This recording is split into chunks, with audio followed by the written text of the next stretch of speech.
참 좋으신 하나님, 지난 밤에도 저희들과 함께 하시고 오늘도 이 아침 저희들에게 새 생명을 주시니 감사합니다. 이날은 여호와께서 지으신 것이라 이날에 우리가 즐거워하고 기뻐하리로다. 오늘도 주님 주시는 기쁨과 은혜가 충만한 하루가 되게 하여 주시옵소서. 예수님의 이름으로 기도드립니다. 아멘. 샬롬, 지난밤 평안하셨습니까? 지난밤 잘 주무셨습니까? 습하고 무더운 날씨가 계속되고 있습니다. 하나님께서 오늘도 우리의 건강을 지켜주시기를 간절히 기도합니다. 오늘은 7월 3일 목요일입니다. 이 시간 주시는 하나님의 말씀은 시편 87편 1절부터 7절입니다. 짧은 시이기 때문에 오늘은 제가 한번 본문의 말씀을 읽어보겠습니다. 그의 터전이 성산에 있으며 여호와께서 야곱의 모든 거처보다 시온의 문들을 사랑하시는도다.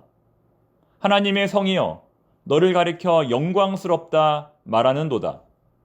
나는 라합과 바벨론이 나를 아는 자 중에 있다 말하리라.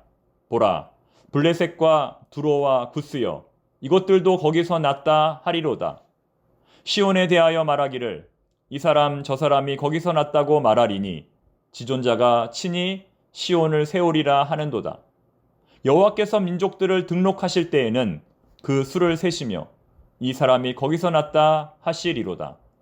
노래하는 자와 뛰어노는 자들이 말하기를 나의 모든 근원이 내게 있다 하리로다. 아멘. 오늘의 본문 시편 87편은 하나님의 거룩한 도성 예루살렘을 찬양하는 시입니다. 시온성이라고도 하죠. 오늘의 본문은 시온성이 하나님께서 가장 사랑하시는 도시이고 전 세계의 중심지이고 모든 민족을 낳은 어머니 같은 곳이라고 말합니다. 만약 하나님 보시기에 전 세계에서 가장 중요한 도시 한 곳을 꼽으라고 한다면 예루살렘을 꼽을 수 있다는 겁니다. 먼저 1절 말씀을 보시기 바랍니다. 그의 터전이 성산에 있으며 하나님은 시온을 거룩한 산 위에 세우셨습니다. 원어로 보면 거룩한 산들 위에 세우셨다고 기록하고 있습니다. 산이 아니라 산들이라는 것입니다. 아마도 이것은 우리나라처럼 유다 지역이 여러 산으로 구성된 산지이기 때문일 겁니다. 하나님은 그 거룩한 산들 가운데 가장 사랑스러운 도시 예루살렘을 세우셨습니다. 2절을 보십시오.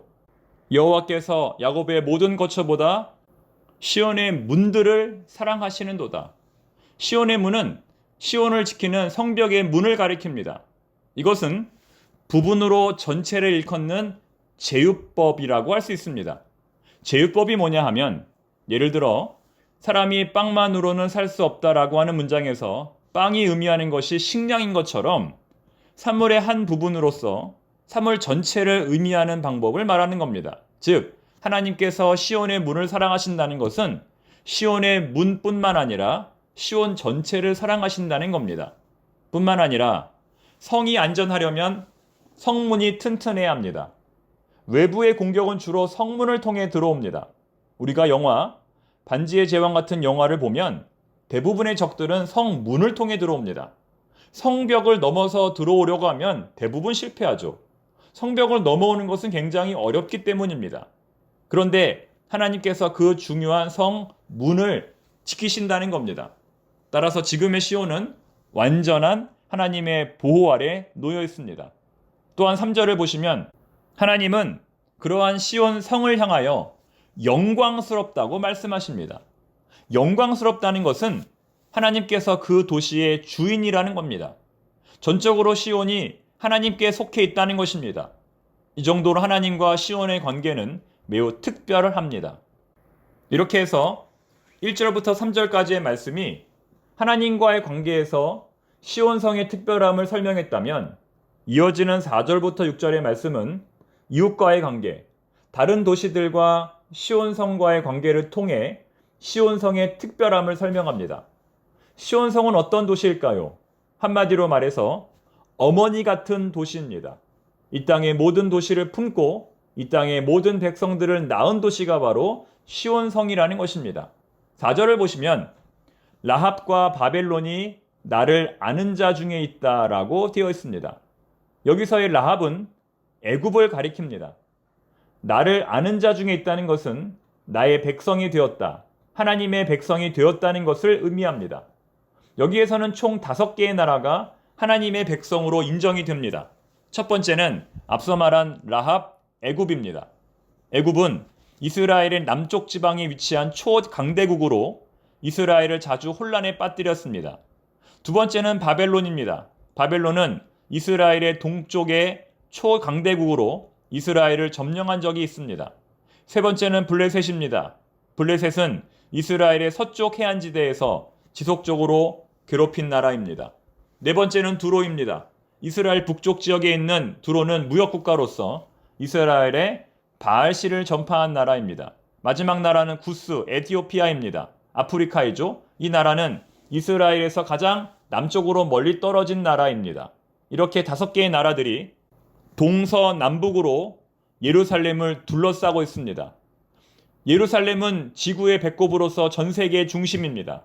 동쪽에는 바벨론이, 서쪽에는 블레셋이, 남쪽에는 애굽과 구스가, 그리고 북쪽에는 두로가 있습니다. 이것을 다 합치면 온 세상이 됩니다. 무슨 의미일까요? 온 세상이 하나님의 백성, 시온의 백성으로 거듭났다는 겁니다. 5절 말씀 읽어보겠습니다. 시온에 대하여 말하기를 이 사람 저 사람이 거기서 났다고 말하리니 지존자가 친히 시온을 세우리라 하는도다. 그동안 이스라엘을 괴롭혔던 모든 민족들이 이제는 새롭게 태어나서 하나님의 백성이 되었다는 겁니다. 이제 그들이 하나님의 백성이 되어 시온의 시민권을 부여받았다는 것입니다. 6절에 나오는 등록이라는 표현이 바로 그것을 나타냅니다. 여호와께서 민족들을 등록하실 때에는 그 수를 세시며 이 사람이 거기서 났다 하시리로다.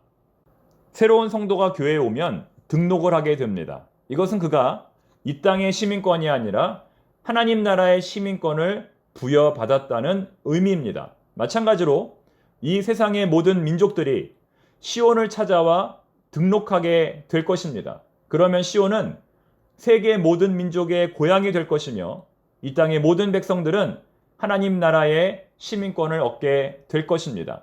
마지막 7절 말씀은 이 시의 결론으로서 이스라엘과 온 세계 열방이 하나 되어 하나님을 찬양하는 모습을 나타내고 있습니다. 7절 말씀 읽어보겠습니다. 노래하는 자와 뛰어노는 자들이 말하기를 나의 모든 근원이 내게 있다 하리로다. 아멘. 하나님의 구원을 경험한 이 땅의 모든 사람들이 시온을 향하여 지금 뭐라고 말합니까? 나의 모든 근원이 너에게 있다. 즉 시온이 우리의 영적 고향이라고, 우리의 영적 어머니라고 말하는 겁니다. 이제 오늘 말씀을 정리하겠습니다. 오늘의 본문 시편 87편은 비교적 짧은 시이지만 그 내용은 굉장히 포괄적이고 굉장히 수용적이고 굉장히 선교적이라고 할 수 있습니다. 왜냐하면 이스라엘 백성들 뿐만 아니라 온 세계의 사람들이 하나님 나라의 백성이 될 것이라고 선포하기 때문입니다. 하나님은 이스라엘 백성들 뿐만 아니라 이 땅의 모든 백성들을 낳으셨습니다. 인류는 같은 근원에서 나왔습니다. 그러므로 우리 모두는 한 가족입니다. 하나님을 주님으로 인정하는 자는, 예수님을 그리스도로 고백하는 자는 어디에 살든지 무슨 일을 하든지 모두 다 시온의 백성들입니다. 사도 바울 역시 그리스도 안에서 하나가 된 우리 모두는 하나님의 가족이라고 말했습니다. 여러분, 이것이 바로 우리가 전도해야 하는 이유입니다. 이것이 바로 우리가 선교해야 하는 이유입니다. 왜냐하면 우리 모두는 하나님을 한 아버지로 모신 한 가족이기 때문입니다. 기도하겠습니다. 하나님 아버지, 이 땅의 모든 백성은 하나님 안에 있습니다. 이 땅의 모든 백성은 하나님으로부터 나왔습니다.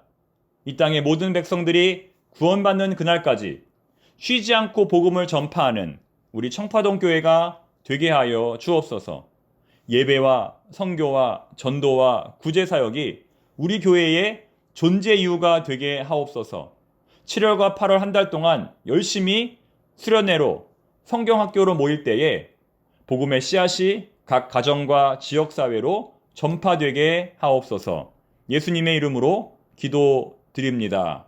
아멘.